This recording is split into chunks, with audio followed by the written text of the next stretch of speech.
Hello दोस्तों, कैसे हो आप लोग। उम्मीद है कि बहुत अच्छे होंगे। दोस्तों, आज का वीडियो हमारा एक तुलनात्मक वीडियो होगा, यानी कंपैरिजन होगा कि एएलपी का जो पोस्ट है वो बेटर है रेलवे में या फिर टेक्नीशियंस का जो पोस्ट है वो बेटर है। तो आप देख सकते हैं कि दोनों का जो नोटिफिकेशन है ऑफिशियली आ चुका है, जिसमें एएलपी का जो डेट भी आ चुका है, लेकिन जो टेक्नीशियंस का है वो अभी इंडेंट लेटर है। एएलपी का जो फॉर्म भरने का जो डेट है ये 15 मई से स्टार्ट होने वाला है, और टेक्नीशियंस का जो है शॉर्ट नोटिस नहीं आया है। जैसे ही आ जाएगा तो उसी समय से आप अपने फॉर्म को भर पाएंगे। लेकिन इस वीडियो में मैं इसमें कंपेयर करूंगा कि कौन सा जॉब बेटर है। उसमें आपकी जो है सैलरी, मेडिकल स्टैंडर्ड, एग्ज़ाम का level, nature of duty, family life, study करने के लिए आपके पास कितना समय मिलेगा। अगर आप इन नौकरी को ज्वाइन कर लेते हैं तो आपको हायर स्टडी के लिए कितना टाइम मिलेगा। इसके अलावा आपकी जो छुट्टी है ये कैसे आसानी से मिलेगी। इसके अलावा इसमें जिम्मेदारी, हेल्थ, सारी चीज़ें इस वीडियो में कंपेयर करूंगा कि कौन सा बेटर रहने वाला है। और इसमें जो टेक्नीशियंस ग्रेड 1 है उसका एएलपी से कंपेयर नहीं करूंगा, बल्कि मैं कंपेयर करूंगा टेक्नीशियंस ग्रेड 3 का। और एएलपी का जो है टेक्नीशियंस ग्रेड 3 से ही कंपैरिजन हो सकता है। अगर टेक्नीशियंस ग्रेड 1 में आप जाना चाहते हैं तो वो एएलपी से बेटर है। अगर आप जेई बनना चाहते हैं तो वो एएलपी से बेटर है, आप उधर जा सकते हैं। लेकिन इस वीडियो में मैं सिर्फ एएलपी और टेक्नीशियंस का तुलना करने वाला हूं। तो सबसे पहले एएलपी का जो पोस्ट है यह है 11,127। वहीं टेक्नीशियंस का जो वैकेंसी है ये टोटल 6,565 है, लेकिन इसमें 300 के आसपास निकाल देते हैं टेक्नीशियंस ग्रेड 1 का। तो आपको टेक्नीशियंस ग्रेड 3 के लिए आपको 6,200 वैकेंसी देखने को मिल सकती है। एज की बात करूं तो दोनों की एज एक समान रहने वाली है, यानी आप 18 से 30 वर्ष हैं तो आप एएलपी का भी फॉर्म भर सकते हैं और टेक्नीशियंस का भी फॉर्म भर सकते हैं। जो कैंडिडेट एससी एसटी में आते हैं तो 5 वर्ष, और ओबीसी में आते हैं तो 3 वर्ष की और ओवर एज में छूट मिल जाएगी।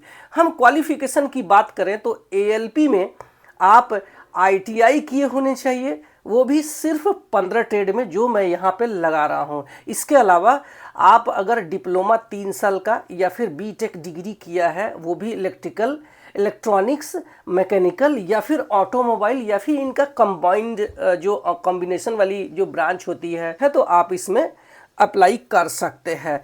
अच्छा, जब हम टेक्नीशियंस ग्रेड 3 का जो है क्वालिफिकेशन की बात करते हैं तो इसमें जो है आईटीआई सारे ट्रेड वाले, इवन अगर आप वेल्डर या प्लम्बर से आईटीआई किए हैं तो भी आप टेक्नीशियंस ग्रेड 3 में अप्लाई कर सकते हैं।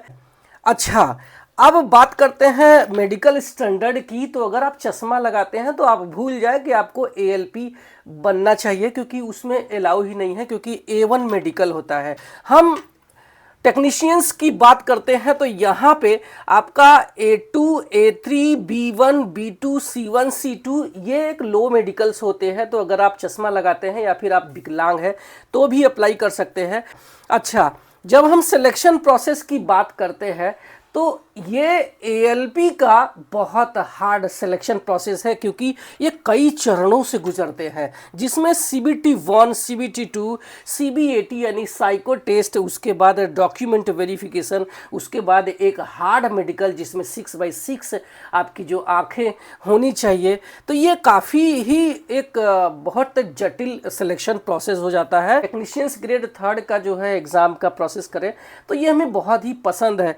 उसके सबसे बड़ा कारण यह है कि ये सिर्फ एक ही सीबीटी होता है। इसमें 100 सवाल पूछे जाते हैं और टेक्निकल सवाल भी नहीं पूछे जाते हैं, वही मैथमेटिक्स, रीजनिंग, जीके, जीएस पूछे जाते हैं। अच्छा, अब बात करेंगे कि जब आपका सिलेक्शन हो गया है तो आपको काम क्या करना है। तो आप देख सकते हैं कि एएलपी का मतलब ही है असिस्टेंट लोकोमोटिव पायलट है, यानी कि एक असिस्टेंट के रूप में काम करेगा एक लोको पायलट का। लोको पायलट का मतलब है जो हमारा इंजन है, जो हमारा जो लोकोमोटिव है उसका पायलट यानी ड्राइवर है। तो आपको ट्रेन ही चलाना है मोस्टली। लेकिन जो टेक्नीशियंस होता है ये जब भर्ती हो जाएगा तो रेलवे में बहुत सारे डिपार्टमेंट है, चाहे वो इंजन का रिलेटेड हमारा लोकोमोटिव शेड हो और चाहे सिग्नल्स हो, चाहे ओएचई हो, बहुत सारे डिपार्टमेंट है। तो अलग अलग डिपार्टमेंट के जो है मेंटेनेंस करने वाले कर्मचारी आप बन जाते हैं। जब आपकी ज्वाइनिंग हो जाएगी तो इसमें सैलरी कितना मिलेगा? अगर आप एएलपी में ज्वाइन करते हैं तो 50,000 रुपये सैलरी मिलता है, क्योंकि इसमें दोनों का जो है बेसिक डीए सब सेम रहता है। लेकिन जब एएलपी में काम करने लगते हैं तो इनको जितना ट्रेन चलाते हैं तो पर किलोमीटर इनको अलग से जो पैसा है वो मिलने लगता है। तो इस वजह से इनकी जो सैलरी है 50,000 रुपये प्रति माह होती है। वहीं टेक्नीशियंस की जो प्रति माह सैलरी है ये 40 से 45,000 रुपये प्रति माह बनती है। बात करते हैं इनके कंपैरिजन की, तो नेचर ऑफ ड्यूटी, तो एएलपी का जो ड्यूटी है ये फिक्स नहीं होता है, कभी दिन और रात, क्योंकि ट्रेनें 24 घंटा चल रही है। तो आपको मिनिमम जो 16 घंटा एक कंपलसरी रेस्ट मिलता है घर में, इसको आपको कोई छीन नहीं सकता। चाहे भले ही ट्रेन खड़ी क्यों ना हो, आपको कोई 16 घंटा से पहले बुला नहीं सकता है। वहीं जो टेक्नीशियंस होते हैं इनकी जो है शिफ्ट वाइज ड्यूटी होती है, तो दिन और रात तो रहती है लेकिन कभी भी आना कभी भी जाना नहीं होता है। 8 घंटा आज दिन में लगा है तो कल नाइट भी हो सकती है 8 घंटा।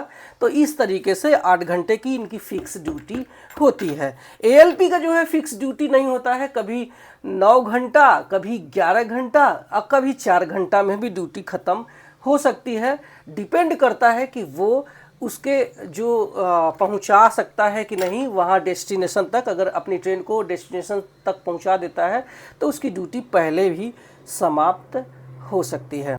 फैमिली लाइफ की बात करें तो फैमिली लाइफ भी ठीक है, अच्छी रहती है। इसमें लोगों की अलग अलग धारणा हो जाती है कि फैमिली लाइफ शायद एएलपी में नहीं है, बट ऐसा नहीं है।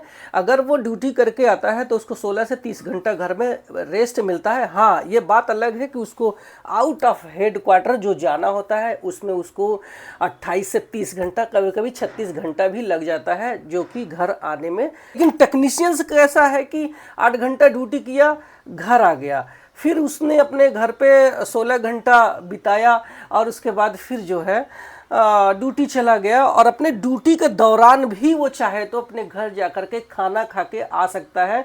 ये एक बेनिफिट टेक्नीशियंस के लिए है। लेकिन एएलपी में ऐसा नहीं है, आपको खाना पानी 2 दिन का लेकर के जाना होगा और अपनी जो ड्यूटी है समाप्त करके आना होगा। अब बात करते हैं स्टडी टाइम का, तो एएलपी में आपको पढ़ने का मौका थोड़ा सा कम मिलेगा, क्योंकि आप अगर ड्यूटी करने जाते हैं तो बाद में आपको रेस्ट भी करने लगते हैं, तो आपको इसमें थोड़ा सा कम टाइम मिलता है। लेकिन टेक्नीशियंस में आप ज्वाइन करते हैं तो आप अपने ड्यूटी के दौरान भी पढ़ सकते हैं। इसके अलावा आपको अपने जो घर में है वहाँ भी अपनी पढ़ाई कर सकते हैं। लीव की बात करें तो एएलपी को बहुत ही आसानी से छुट्टी नहीं मिल पाती है, वहीं हम टेक्नीशियंस की बात करते हैं तो आसानी से छुट्टी मिल जाता है। एएलपी को लिमिटेड जो है एएलपी होते हैं, ट्रेन के ड्राइवर होते हैं और गाड़ियां ज़्यादा होती है, इस वजह से जो है छुट्टी बहुत आसानी से नहीं मिल जाता है। रिस्पॉन्सिबिलिटी की बात करें तो एएलपी का जो है रिस्पॉन्सिबिलिटी ज़्यादा है, क्योंकि वो ट्रेन चला रहा होता है। अगर मान लीजिए गाड़ी के चलने के दौरान कोई ट्रबल आ गया तो उसी को ही पुट राइट करना होता है, या फिर पीछे जाके किसी ने चेन खींच दिया है तो जाके पुट राइट करना होता है, उसको सही करना होता है। वहीं हम टेक्नीशियंस की बात करें तो अगर कोई खराबी आई है तो वो टेक्नीशियन सही नहीं कर पा रहा है तो उसके पास और भी जो है टेक्नीशियंस होते हैं जहाँ पे उसकी हेल्प कर सकते हैं। लेकिन ट्रेन चलाने के दौरान वहाँ पे आपका पब्लिक का जो है प्रेशर रहता है। मैं हेल्थ की बात करता हूँ तो अगर आप एएलपी में ज्वाइन करते हैं तो आपका जो है ड्यूटी का जो शेड्यूल है वो फिक्स नहीं होता, इस वजह से कभी रात में कभी दिन में खाने का जो है टाइम बिगड़ जाता है। इस वजह से थोड़ी सी जो है हेल्थ इशू आने लगते हैं, वो भी 40 के बाद। लेकिन आपको बता दूं कि ये अगर आप अपने ऊपर मेंटेन करते हैं तो ज़्यादा प्रॉब्लम नहीं आएगी, क्योंकि मैं भी एक लोको पायलट हूं और मैं भी 40 कंप्लीट कर चुका हूं और मुझे हेल्थ का जो है कोई भी इशू नहीं है।